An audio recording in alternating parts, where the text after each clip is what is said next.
Wallpaper once covered every wall in America. Now it's making a comeback. In the 1700s, wallpaper was a luxury import, replacing costly tapestries with intricate prints. By the Victorian era, bold florals and damasks filled homes.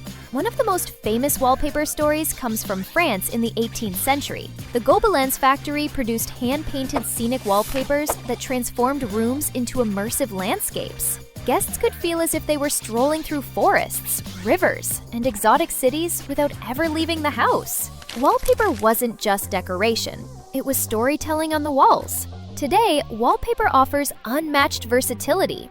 Bold murals in a living room, playful patterns in a nursery, or subtle textures in a home office can completely transform a space. Unlike paint, it's easy to switch designs as your tastes or life circumstances change. For homeowners who like to redecorate often, wallpaper gives style flexibility without a full renovation. And for rental properties, it's a smart choice that can boost resale value and make spaces more appealing to potential buyers or tenants. The 20th century saw wallpaper rise and fall in cycles. Beloved for its flair, hated for its difficulty.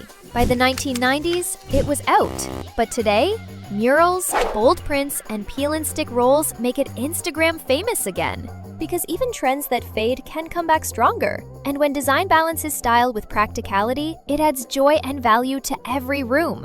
If this sparked your curiosity, follow us for more surprising stories behind the walls of your home.